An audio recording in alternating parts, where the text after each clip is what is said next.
Welcome to the podcast, Claim Your Excellent Life, with your host, Suzanne Kellner-Zinck, where she helps professional women learn how to be happy. Suzanne will teach you how to do this through building high self-esteem, relaxation and calm, and good, healthy relationships. Tune in every week as Suzanne shares effective strategies to help you claim your excellent life with happiness techniques, self-esteem building exercises, relationship tips, and relaxation information. Make sure to head over to dawningvisions.com to subscribe to the newsletter to receive your keys to happiness, as well as other useful free gifts for you. Today on Claim Your Excellent Life, we are going to talk about another subject that comes up repeatedly on Quora regarding therapists. Some people complain about their therapist. Some people don't know if the therapy is working. Some people have questions as to how one goes about hiring a therapist. And other people have questions regarding expectations of therapists. Let me first state what I feel is obvious, but maybe it's not obvious to you. Therapists are people, and as such, they are going to be perfectly imperfect, just like you. So if you're going to go hire a therapist to help you work through your issues, understand that there will be times that they may say things that may not make a whole lot of sense to you. There might be times when they piss you off. In fact, I let my prospective clients know before they hire me or I hire them, because it needs to be a mutual consideration between the two of us that it's a good fit, that there will most likely be times when I'll put my foot in my mouth and I'll need to apologize for having done so. There'll be times when I'll tell them things that they will not want to hear that have to do with the things we found from their subconscious mind doing the hypnosis and neurolinguistic programming that they're going to need to address in order to get their lives into a better place, usually around creating healthy psychological boundaries with other people, so they don't hurt others and so others don't hurt them as easily, emotionally speaking. So, rule number one, they're people. They go into the profession to help people. Some of them are going to be really, really excellent. Some of them are going to truly suck, because that's true of every single profession there is out there. So, what do you do to find someone who is a good match for you?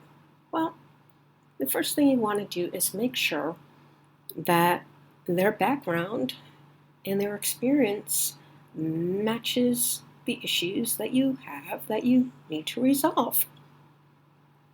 Because, quite frankly, if they don't have experience working in the area that matters to you, they may not be able to help you too easily. Now, I can say on my own account, I've had people call me for some pretty interesting things. Pedophilia and the then 16, almost 17-year-old being among them doesn't exist in that age group, okay? You need to be an adult. Not to mention the fact that this particular individual hadn't had any sexual intercourse with anybody. So the diagnosis was wrongly given by someone who had one of those fancy licenses. So be it. Kid is doing fine now. He's actually grown up. And that's a really great thing to know. I'm in contact with his family pretty often, and with him sometimes too, which is really cool.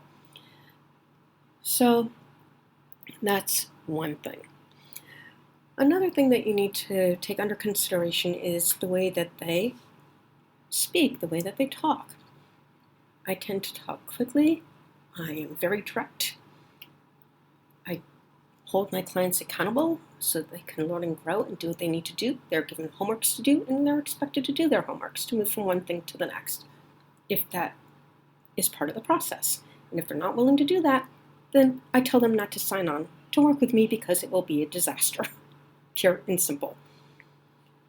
There are other people who are a lot more laid back. There are people who are much more maternal. So personality really does matter. In my case, I give a lot of tools and techniques to my clients, and that's what they like about coming to me. Some therapists are better than others about doing that. I hear a lot of complaints from my clients who have left conventional therapists because they weren't given any tools or techniques to use in order to help themselves to move through the issues or They knew why the issues happened, but they didn't know how to clear the issues.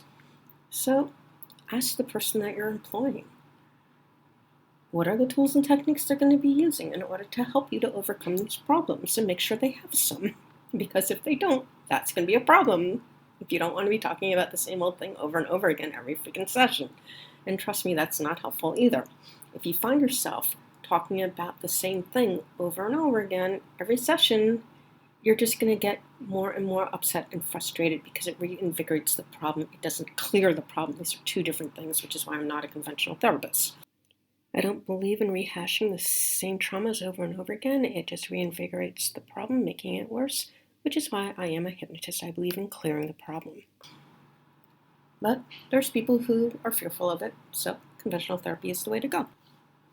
I would also suggest that you know what your objectives are before you go into therapy.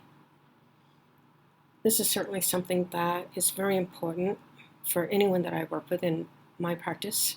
We know the objectives after I do their detailed personal history, and it's not just about getting rid of whatever their condition is that they came in to be released from, but it really has to do with their compelling future. Compelling future is really important because you need to have something that's more important to do once you're healed so that you'll let go of the secondary gain of the illness. For example, if you're somebody who's suffering with a lot of deep depression, maybe you have no energy and not a lot is expected of you, unconsciously, perhaps, it's easier to live that way than to actually be responsible once you get some energy and are able to do something more with your life. Just an example. Not a judgment, just an example. I had a client years and years ago who's getting disability payments because of her chronic pain and mental health issues, and one of the things she needed to do was be willing to let that go so that she could be better. And she did do really well for quite a while, I have to say. There are some things that came up later on that I didn't know about until after the fact that caused some problems. However, I still put it back on her, There were things that she was told she needed to do in order to be healthy and well. If she wasn't willing to do those things, well, that was going to be a problem. So these are the things that we need to take under consideration. If someone doesn't work out, and there's an issue that comes up, bring it up with them. Talk it through and see if there's something that you can do for better communication. That's what it's all about anyway. Learning about how to better communicate with other people. And if you're not able to do that with your therapist, what makes you think you're going to be able to do it out there in the world? Because your therapist is trained to teach you how to do that stuff better out in the world. That's the point of going to a therapist. And if it's a total disaster, they breached trust, or they said something horrific to you that really hurt you, I would still talk it over with them and then terminate and find a better matching therapist for you. And I would suggest trying out a few of them, because you want and need someone who is a good fit that you can trust and feel comfortable with. If you don't feel comfortable with them, it probably means you don't trust them, which means that your therapy is going to go nowhere. So these are things to keep in mind when you are seeing a therapist or looking for one to work with. And I don't really call myself a hypnotherapist because even though we do use therapeutic processes, I just call myself an old-time hypnotist. I like to get in and get out and get it done as quick as possible. Unlike endless coaching and therapy sessions as such. So there you go, guys. I hope you found this to be useful. And as always, I thank you for spending your time with me till next time. If you have enjoyed Claim Your Excellent Life, we'd really appreciate it if you go over to iTunes and give it a 5-star review. If you have found Claim Your Excellent Life to be helpful to you, and maybe even life-altering with the information that we have shared here, and to allow us to continue this work, which we really do enjoy doing for you, you can sponsor us at patreon.com. That's spelled P as in Paul, ATREON as in Nancy.com. Again, that's P as in Paul, AT as in Tom, REON.com, where there's a few different levels of sponsorship that you can choose from to help us to continue doing this work. We thank you for any assistance that you are able to give us.